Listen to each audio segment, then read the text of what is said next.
जम्मू कश्मीर के पहलगाम में हुए आतंकी हमलों में से जम्मू कश्मीर के स्थानीय लोगों का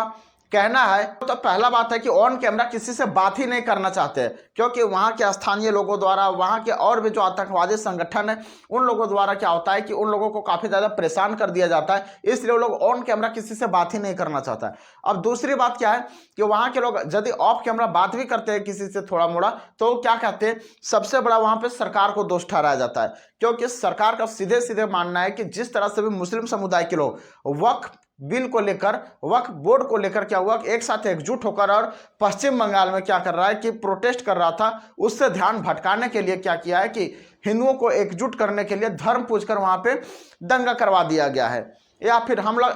धर्म पूछकर वहां पे हमला करवा दिया गया है, जिससे साफ साफ इसका इल्जाम जो है सरकार पर लगाया जा रहा है वहां के स्थानीय लोगों के द्वारा। पहला बात। दूसरा बात यह है कि सरकार जम्मू कश्मीर को बार बार ये बात दिखाना चाहती है कि अगर हम तुम्हारे लिए इतने सारे इन्वेस्टमेंट करके यहाँ पे टूरिस्ट को बढ़ावा दे भी सकते हैं, तो क्षण भर में क्या है कि तुम लोगों को बर्बाद भी कर सकते हैं, रोक भी सकते हैं। जम्मू कश्मीर के स्थानीय लोगों के द्वारा इस प्रकार की भी बातें वहां से निकल कर आ रही है, लेकिन इसमें अभी तक हम मेरे अनुसार कोई भी कंफर्मेशन नहीं है। इस बात पर कंफर्मेशन नहीं किया जा सकता है कि ये सरकार का चाल है या फिर आतंकी का चाल है, ये सरकार का चाल है या फिर पाकिस्तान से आए हुए आतंकियों का चाल है। हालांकि 5 दिन पहले जिस दिन घटना हुई थी उस दिन पाकिस्तान इसका जिम्मेवारी लेता है और फिर 5 दिन बाद क्या करता है, इसके जिम्मेवारी को साफ साफ मना कर देता है, जब उसके इंडस जल को रोक दिया जाता है और अचानक से छोड़ दिया जाता है। इसके बाद से वह साफ साफ मना कर दिया है कि हम इस घटना का जिम्मेवारी नहीं लेते भैया। हालांकि हमारे सुरक्षा एजेंसी, जांच एजेंसी जो है वो पाकिस्तान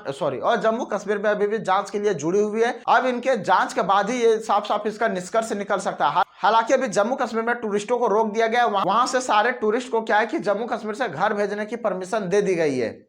वहाँ के होटलों में या फिर अन्य जगह जहाँ पे टूरिस्ट जाकर ठहरते थे वहाँ पे क्या हुआ कि सारे जगह देने के लिए, सारे जगह रेंट पर देने के लिए बंद करवा दिया गया है, यानी कि वहाँ पे अभी क्या है कि टूरिस्ट को ठहरने की इजाज़त नहीं दी गई है। यहाँ तक कि वहाँ पे लाइव रिपोर्टिंग करने के लिए भी मना कर दिया गया है। वैसे क्रियाकलाप को नहीं दिखाना है जो सैनिक वगैरह क्या कर रहे हैं, छानबीन कर रहे हैं, उन सारी चीज़ों को भी बंद कर दिया गया है। हालांकि आप लोगों को क्या लगता है कि ये बात कहाँ तक सत्य है कि सरकार की इसमें चाल हो सकती है? आप लोग अपनी राय कमेंट में जरूर लिखिएगा।